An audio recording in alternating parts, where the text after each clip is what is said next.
दुनिया के पीर कत्ल नहीं हो जाते और एक बाकी नहीं रह जाता तो उस पीर हम उस बैत को मानते ही नहीं है। कत्ल करें, पहले पाकिस्तानी 7100 कत्ल हो जाने जे सारे मारो, पाकिस्तानी सफाई करो। यानी कादरी तो एक निकाले ना, इलियास कादरी और तल कादरी, इन दोनों में से एक को तो शहीद होना चाहिए।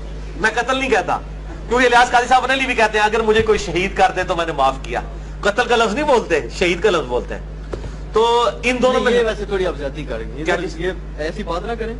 क्या ये थोड़ी ज्यादा वाली बात? क्या ज्यादा वाली बात है? मतलब ये तो ऐसी खाम खा नहीं वो है ना कि नहीं। और जब आप दलील कुरान और सुन्नत से ले रहे हैं तो मैं मिनवान पूरी हदीसें वो उस पर लगाऊंगा ना। ठीक है, बस आपने ठीक है ना। मैं नहीं मौके मैं अपनी रूह राजी करूंगा। बिस्मिल्लाहिर्रहमानिर्रहीम, अस्सलाम वालेकुम।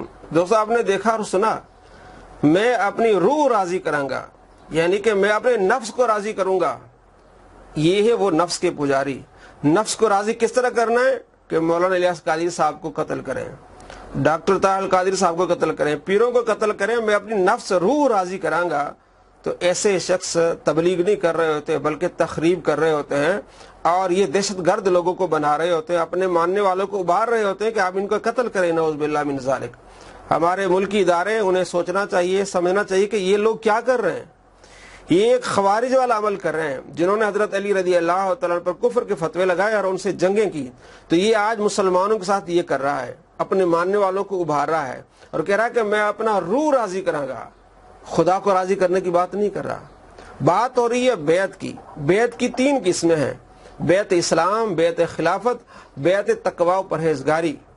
तो आप सल्लल्लाहु तआला अलैहि वसल्लम के फरामीन अलग अलग हैं।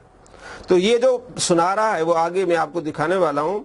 ये बैत खिलाफत के बारे में एक हदीस सुना रहा है जिसमें आप सल्लल्लाहु तआला अलैहि वसल्लम ने फरमाया कि 2 खलीफों की अगर बैत हो रही है तो एक खलीफे को कत्ल कर दो। तो ये कह रहा है कि एक पीर को रहने दो, बाकी सबको कत्ल कर दो। और कहता है ये इससे दलील लेते हैं, हालांकि ये गलत बात है। जो आज मुसलमान या सदियों से मुसलमान बैत के बारे में बात कर रहे होते हैं या पीरी मुरीदी के बारे में बात कर रहे होते हैं, वो इन अहादीस से दलील नहीं लेते, बल्कि इसके अलावा और जो अहादीस हैं जिसमें आप सल्लल्लाहु तआला अलैहि वसल्लम ने नमाज के बारे में बैत ली है, रोज़े के बारे में बैत ली है और आप सल्लल्लाहु तआला अलैहि वसल्लम ने नेक अमाल करने के बारे में बैत ली, उन अहादीस से दलील लेते हैं। लेकिन ये किस तरह अवाम के साथ धोखा कर रहा है।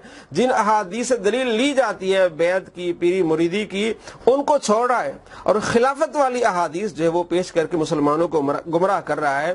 कुरान मजीद फुरकान हमीद में बैत के बारे में जिक्र है। अऊज़ु बिल्लाहि मिनश शैतानिर रजीम, बिस्मिल्लाहिर रहमानिर रहीम। या अय्युहन नबी इज़ा जाअकल मुअमिनातु युबायिअनका अला अल्ला युश्रिकन बिल्लाहि शैअन वला यसरिकन वला यज़नीन वला यक़तुलन औलादहुन्ना। सूरह मुमतहिना आयत नंबर 12 में अल्लाह फरमाते हैं, ए महबूब, आपके पास मोमिन औरतें आएंगी तो आप उनसे बैत लें कि अल्लाह के साथ किसी को शरीक नहीं करना, आपने चोरी नहीं करनी है, आपने जिना नहीं करना, आपने बहतान नहीं लगाना, आपने अपनी औलाद को कत्ल नहीं करना। फिर आप उनसे बैत लेके उनके लिए इस्तिग़फ़ार करें। तो ये बैत इस्लाम है और बैत तौबा और इस्तिग़फ़ार है, जिसके बारे में आप सल्लल्लाहु तआला अलैहि वसल्लम का हुक्म हो रहा है। और नबी सल्लल्लाहु तआला अलैहि वसल्लम ने सहाबा से बैत तौबा और तकवा ली। हजरत जरीर बिन अब्दुल्लाह रज़ियल्लाहु तआला रिवायत करते हैं कि मैं आप सल्लल्लाहु तआला अलैहि वसल्लम की बारगाह में आया, बायअत रसूलुल्लाह सल्लल्लाहु तआला अलैहि वसल्लम, मैंने आप सल्लल्लाहु तआला अलैहि वसल्लम से बैत ली अला इकामिस सलाह, इस बात पर कि नमाज कायम करूंगा, व इताइज़ ज़कात अदा करूंगा, व नुस्ह लिकुल्ल मुस्लिम, और हर मुसलमान के लिए खैर खाई करूंगा। ये है बैत तौबा और तकवा कि आप सल्लल्लाहु तआला अलैहि वसल्लम से सहाबा कराम अलैहिम रिदवान बैत ले रहे हैं इस बात पर कि हमने नमाज पढ़नी है, हमने ज़कात देनी है, हमने खैर खाई करनी है। इन अहादीस से हम दलील लेते हैं। पीरी मुरीदी की दलील इन अहादीस से है जिसमें आप सल्लल्लाहु तआला अलैहि वसल्लम ने सहाबा कराम अलैहिम रिदवान से नमाज के बारे में बैत ली है, आप सल्लल्लाहु तआला अलैहि वसल्लम ने रोज़े और ज़कात के लिए बैत ली है। इसी तरह ये बुखारी शरीफ हदीस 57, मुस्लिम शरीफ हदीस नंबर है 4461 और दूसरा नंबर इसका 1709। उबादा बिन सामित रज़ी अल्लाह तआला कहते हैं कि हम आप सल्लल्लाहु तआला अलैहि वसल्लम की बारगाह में मौजूद थे। तो आप सल्लल्लाहु तआला अलैहि वसल्लम फरमाया, मेरी इस बात पर बैत करो कि अल्लाह के साथ किसी को शरीक नहीं ठहराओगे, जिना नहीं करोगे, चोरी नहीं करोगे और नाहक कत्ल नहीं करोगे آپ صلی اللہ تعالی علیہ وآلہ وسلم نے صحابہ کرام علیہم رضوان سے اس بات پر بیعت لی ہے کہ چوری نہیں کرنا، زنا نہیں کرنا، تو اس کو کہتا ہے بیعت تقوی اور بیعت توبہ۔ تو ان احادیث سے دلیل لی جاتی ہے کہ آج اگر کوئی نیک پرہیزگار مسلمان اپنے دوسرے مسلمان بھائیوں کو اپنے سامنے بٹھا کے ان سے بیعت لیتا ہے کہ آپ نے چوری نہیں کرنی، آپ نے نماز پڑھنی ہے، آپ نے زکوٰۃ دینی ہے، آپ نے خیر خواہی کرنی ہے، تو یہ مستحب ہے، فرض واجب نہیں ہے، یہ مستحب ہے۔ لیکن جو دوسری بیعت ہے، بیعت خلافت، اس کے بارے میں آپ صلی اللہ تعالی علیہ وآلہ وسلم کے جو فرمان ہے وہ سخت ہے۔ وہ کیا کہتا ہے وہ بھی سنیے۔ اور بخاری مسلم میں حدیث ہے، جب ایک کی بیعت کر لے اور کوئی دوسرا بندہ بیعت لے اس کو قتل کر دو، تو جب تک پوری دنیا کے پیر قتل نہیں ہو جاتے اور ایک پیر باقی نہیں رہ جاتا تو اس پیر ہم اس بیعت کو مانتے نہیں، قتل کریں۔ جی دوستو، آپ نے دیکھا مسلم شریف سے حدیث پیش کر رہا ہے اور آگے قتل کی بات بھی کر رہا ہے۔ آپ حیران ہوں گے کہ کس طرح آپ کے ساتھ دھوکہ کیا جا رہا ہے۔ یہ جو روایت ہے یہ خلیفہ مسلمین کے بارے میں ہے کہ آپ صلی اللہ تعالی علیہ وآلہ وسلم کا فرمان ہے، مسلم شریف 4799 اور دوسرا نمبر 1853، کہ اذا بوئی للخلیفتین، پیارے نبی صلی اللہ تعالی علیہ وآلہ وسلم نے ارشاد فرمایا جب دو خلیفوں کی بیعت لی جا رہی ہو، فقتل آخر منہما، تو ان میں سے ایک کو قتل کر دو، کیونکہ جب دونوں کی بیعت لی جائے گی تو فساد ہوگا، تو ان میں سے ایک قتل کر دو۔ تو یہ بیعت خلافت کے بارے میں بات ہو رہی ہے۔